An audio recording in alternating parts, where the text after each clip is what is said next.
Hello friends, welcome to the ISNIA e-medical classes. Today we will discuss about the basal metabolic rate, that is BMR. First we will discuss about the introduction of the BMR. It is the minimum amount of energy needed by the body for the maintenance of life. BMR क्या होता है? जब हमारी body बिल्कुल resting condition में है तो हमें मिनिमम अमाउंट ऑफ एनर्जी जितना रिक्वायर्ड है अपनी लाइफ को मेंटेन करने के लिए, उसको हम क्या कहते हैं? BMR. और इसको हम कब असेस करते हैं? When is subject at complete physical and mental rest. जब हमारा जो सब्जेक्ट है, मतलब जो क्लाइंट है, जो पेशेंट है, वो कैसा है? फिजिकली बिल्कुल रेस्ट में, मतलब वो ना कोई काम वगैरह कोई भी चीज़ नहीं कर रहा है, एंड मेंटल रेस्ट में, और उसका जो माइंड भी है वो कैसा है? बिल्कुल पीसफुल है, and having normal body temperature. और जो उस पेशेंट है उसका टेम्परेचर कैसा है? बिल्कुल नॉर्मल टेम्परेचर है. In post absorptive state after 12 hours of last taking meal. जब हमारा पेशेंट जो है बिल्कुल उसका टेम्परेचर कैसा है? बिल्कुल नॉर्मल है, और उसको खाना खाए हुए कितना टाइम हो गया? 12 आवर्स से ज़्यादा हो गए हैं, तब हम BMR को असेस करेंगे. मतलब उसका खाना जो एब्जॉर्ब होके बिल्कुल डाइजेस्ट होके उसका खाना बिल्कुल एब्जॉर्ब हो गया है, तब हम BMR को असेस करेंगे. तो BMR क्या है? जब हमारी बॉडी जो है उसको minimum amount of energy required जितनी होती है, किस लिए रिक्वायर्ड होती है? अपनी लाइफ को मेंटेन करने के लिए.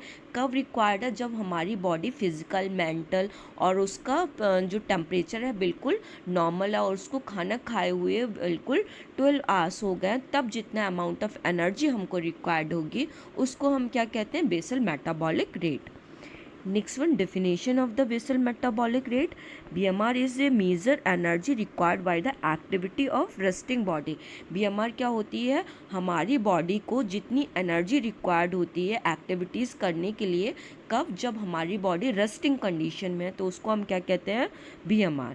BMR can be measured directly from the heat produced और indirectly from oxygen intake. BMR को हम कैसे मेज़र कर सकते हैं? जितना बॉडी हमारी हीट प्रोड्यूस कर रही है उससे भी हम मेज़र कर सकते हैं.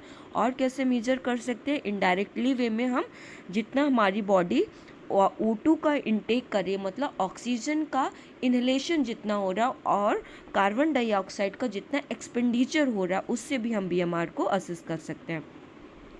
कैसे असेस कर सकते हैं? जितना बॉडी हमारा हीट प्रोड्यूस कर रही है उससे भी असेस कर सकते हैं, और इनडायरेक्टली वे में जितना हमारा बॉडी ऑक्सीजन को इनहेल कर रही है और कार्बन डाइऑक्साइड को एक्सहेल आउट कर रही है, उससे भी हम असेस कर सकते हैं. नेक्स्ट वन, कुछ फैक्टर ऐसे होते हैं जो BMR को इम्पैक्ट करते हैं. वो क्या क्या होते हैं? Body size. अगर किसी का पेशेंट का बॉडी साइज़ कैसा है? इंक्रीज़ है, मतलब लार्जर सरफेस एरिया है किसी के बॉडी का, तो BMR कैसा होगा? ज़्यादा होगा. एज किसी का इंक्रीज़ हो रहा है, फॉर एग्ज़ाम्पल वो ओल्ड एज की साइड जा रहा है, तो उसका BMR कैसा हो जाएगा? डिक्रीज़ हो जाएगा. और अगर वहीं वो एडल्ट है तो उसका BMR कैसा रहेगा? हायर रहेगा. अगर कोई जेंडर जो है वो भी इम्पैक्ट करता है. अगर कोई फीमेल है तो उसका BMR कम रहता है, अगर कोई मेल है तो उसका BMR कैसा रहेगा? ज़्यादा रहेगा. नेक्स्ट वन, स्ट्रेस की कंडीशन जो होती है वो भी BMR को इम्पैक्ट करती है. कैसे इम्पैक्ट कर रही है? अगर कोई पेशेंट जो है वो ज़्यादा सोच रहा है, ठीक है, तो उसका क्या होगा? जो उसका एब्जॉर्प्शन और डाइजेशन का जो पावर होता है वो इंक्रीज़ हो जाता है. जब एब्जॉर्प्शन और डाइजेशन का पावर इंक्रीज़ हो जाएगा तो बेसल मेटाबॉलिक कैसा हो जाएगा? इंक्रीज़ हो जाएगा. नेक्स्ट वन, फिज़िकल एक्टिविटी भी क्या करती है? BMR को इंक्रीज़ कर देती है. अगर हम ज़्यादा फिजिकल एक्टिविटी कर रहे हैं तो BMR कैसा हो जाएगा? इंक्रीज़ हो जाएगा. और वहीं अगर हम कम फिजिकल एक्टिविटी को कर रहे हैं तो BMR डिक्रीज़ हो जाएगा. हाइट अगर किसी की इंक्रीज़ होती है तो भी BMR इंक्रीज़ हो जाता है. अगर हाइट कम है तो BMR कैसा रहेगा? डिक्रीज़ रहेगा. Next one, fasting and starvation की कंडीशन में BMR कैसा रहता है? BMR जो होता है वो डिक्रीज़ हो जाता है. क्यों? क्योंकि हमारा जो बॉडी होता है वो किसके ऊपर शिफ्ट हो जाता है? फैट और प्रोटीन के ऊपर शिफ्ट हो जाता है. क्योंकि बॉडी को कार्बोहाइड्रेट नहीं मिल रहा होता है, तो बॉडी किसके ऊपर शिफ्ट हो जाएगा? वो हमारा फैट और प्रोटीन के ऊपर शिफ्ट हो जाएगा. तो हमारा BMR कैसा हो जाता है? वो उस स्टेज में वो कम हो जाता है. कोई इंसान ड्रग्स ले रहा है तो उसका BMR कैसा हो जाएगा? हायर हो जाता है. क्यों हो जाता है? क्योंकि उसका जो मैकेनिज्म है, जब हमारा बॉडी ज़्यादा निकोटिन सब्सटेंस ले रहा है तो बॉडी क्या करेगी? जल्दी जल्दी खाने को डाइजेस्ट करने लगेगी। तो हम जब जल्दी खाने को डाइजेस्ट कर रहे हैं, क्योंकि निकोटिन सब्सटेंस ने क्या कर दिया है, एब्जॉर्प्शन का जो पावर है वो इंक्रीज़ कर दिया। जब एब्जॉर्प्शन का पावर इंक्रीज़ हो जाएगा तो बीएमआर भी कैसा हो जाएगा, इंक्रीज़ हो जाएगा। नेक्स्ट वन, इन्वायरमेंटल फैक्टर भी क्या करते हैं, बीएमआर को इम्पैक्ट करते हैं। फॉर एग्जांपल टेम्परेचर कैसे इम्पैक्ट कर रहा है, टेम्परेचर अगर इंक्रीज़ हो रहा है तो बीएमआर कैसा रहेगा, इंक्रीज़ रहेगा, और टेम्परेचर डिक्रीज़ है तो बीएमआर कैसा रहेगा, डिक्रीज़ रहेगा। देखा होगा जब गर्मियाँ होती हैं तो खाना कैसा जल्दी डाइजेस्ट होके एब्जॉर्ब हो जाता है, बीएमआर कैसा हो जाता है, वहाँ पे इंक्रीज़ हो जाता है। वहीं अगर ठंडियाँ हो रही हैं तो बीएमआर कैसा रहता है, वहाँ पे डिक्रीज़ रहता है। डाइट भी क्या करती है, अगर हम रेगुलर डाइट ले रहे हैं तो वहाँ पे बीएमआर कैसा रहता है, इंक्रीज़ रहता है, क्योंकि हम जल्दी जल्दी खा रहे हैं तो बीएमआर कैसा रहेगा, इंक्रीज़। ठीक है, वहीं अगर हम कम खाना खा रहे हैं तो बीएमआर कैसा रहेगा, डिक्रीज़ रहेगा। नेक्स्ट वन, प्रेगनेंसी भी क्या करती है, बीएमआर को डिक्रीज़ और इंक्रीज़ करती है, क्योंकि वहाँ पे दो मैकेनिज्म काम कर रही होती हैं, एक फीटल के लिए भी काम कर रही होती है, एक मदर के लिए भी काम कर रही है। तो वहाँ पे भी बीएमआर कैसा रहता है, अप एंड डाउन होता रहता है। Next one, how to determine BMR. अब बीएमआर को हम कैसे करके निकालेंगे, to determine BMR is a test is conduct. BMR को डिटरमाइन करने के लिए एक टेस्ट कंडक्ट किया जाता है।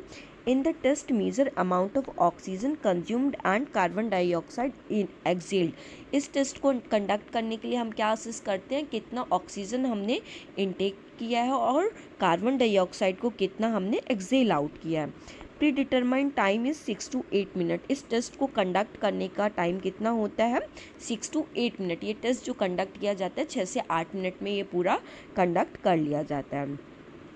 Next one, this test is used by a apparatus Benedict and Roth. इस टेस्ट को यूज़ करने के लिए जब हम इस टेस्ट को करते हैं तो हम एक एपरेटस का यूज़ करते हैं, वो क्या होता है, Benedict and Roth apparatus. Next one, Benedict and Roth apparatus. अब ये बेनेडिक्ट एंड रोथ एपरेटस है, ये कैसे करके रिजेंबल करता है, यहाँ पे क्या रहता है, यहाँ पे एक माउथ पीस रहता है, इसको हम क्लाइंट के माउथ में फिट करते हैं। यहाँ से क्या आता है, ऑक्सीजन जो आता है यहीं से इनटेक होता है। यहाँ पे क्या रहता है, ये एक वॉल प्रेजेंट रहता है, इससे हम ऑक्सीजन का जो इनटेक होगा वो कम है और ज़्यादा कर सकते हैं। यहाँ पे क्या प्रेजेंट रहता है, यहाँ पे ये ऑक्सीजन कंटेनर प्रेजेंट रहता है, इसमें क्या फिल रहेगा, ऑक्सीजन प्रेजेंट रहता है। यहाँ पे ये थर्मोमीटर प्रेजेंट रहता है। थर्मोमीटर का क्या काम होता है, इससे हम टेम्परेचर को असेस करते हैं। अगर बॉडी का टेम्परेचर बिल्कुल नॉर्मल होगा तभी हम बीएमआर को असेस करेंगे। नेक्स्ट वन, यहाँ पे क्या प्रेजेंट रहता है, ये एक सिलेंडर प्रेजेंट रहता है। ये जो होता है ये रोटेटरी सिलेंडर होता है, मतलब इसको हम अपने अकॉर्डिंग घुमा सकते हैं। और ये किससे कवर रहता है, एक ये पेपर से कवर रहता है। Next one, apparatus is close circuit system. जो ये एपरेटस होता है ये एक क्लोज सर्किट सिस्टम है, मतलब ये बंद रहता है चारों तरफ से। ये है ना, कहीं से भी इसमें होल नहीं दिख रहा है, तो ये क्या है, ये क्लोज सर्किट सिस्टम होता है। In that person can breathe oxygen about 6 litre. ठीक है, इसका जो पेशेंट का इनहेल कैपेसिटी होता है ऑक्सीजन को इनहेल करने का, वो कितना होता है, 6 litre. Carbon dioxide produce that is absorb by soda lime present in the tar. जो ये कार्बन डाइऑक्साइड प्रोड्यूस होता है ये कहाँ पे एब्जॉर्ब होती है, ये सोडा लाइम जो वाटर होता है ये एक कंटेनर में प्रेजेंट रहता है, ये वहाँ पे जाके कार्बन डाइऑक्साइड एब्जॉर्ब हो जाती है। ये जो होता है यहाँ पे ये जो कंटेनर ये क्या कंटेन करता है, सोडा लाइम को कंटेन करता है।